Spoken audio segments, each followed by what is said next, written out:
how you address some of the issues with black communities. And I say that plural because we live in communities of color that are different. We're not all the same. We don't vote the same. We don't think the same. True. It's not monolithic. So as you come here today, I want to talk about something that bursts, and this is the weight of the inflation on this country right now.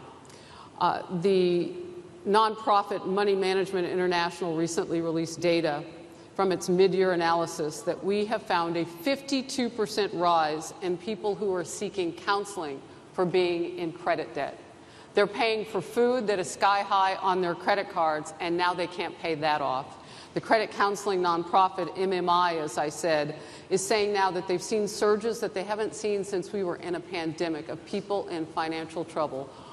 Much of that falls on the shoulders of single moms, single black moms, when you look statistically. Yeah.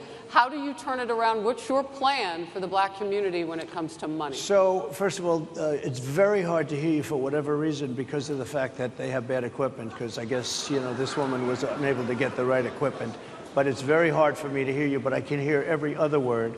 It's very difficult, actually. But so I don't know if they can fix it or do something with it, but I'll do the best I can with it. The inflation is absolutely destroying our middle class, our working class, virtually every class. Inflation is a disaster in our country.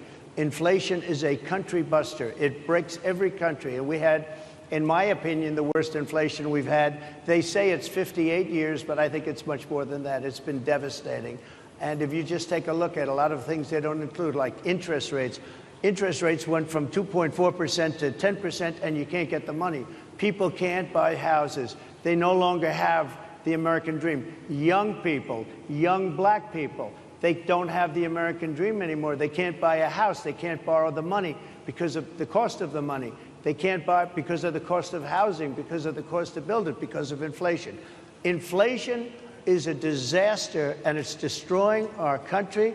And it's destroying the black community probably as much or more than any. What's your plan? You know what we have to do? We have to bring down the cost of energy, and that's going to bring down the cost of inflation. This was all started with a bad energy policy by Joe Biden.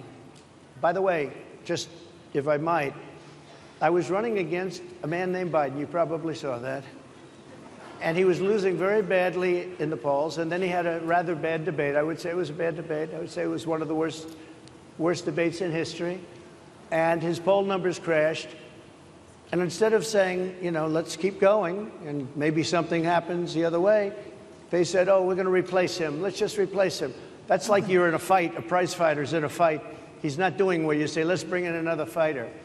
So our whole campaign was steered toward him, and now we have to steer toward him. But ultimately it's the same because they have bad policy. They have policies of open borders, unbelievable open borders, horrible energy policies. They want to get rid of, as you say, gasoline in cars. They want to get rid of oil. They want to get rid of efficient heating. Mr. President. Environmentally, what they're doing is killing our country. They're absolutely destroying our country. But the inflation is the thing that's hurting the black worker, the black population, and every other population within our country. Inflation is the worst it's been, I think, in over 100 years, and they'll fact check it. They'll say it's only 58. Whatever it may be, they don't add all the numbers. They don't add the really bad numbers, and you can check that too. But inflation, Harris, is absolutely destroying this country and the people in our country. Yes, Mr. ma'am. President.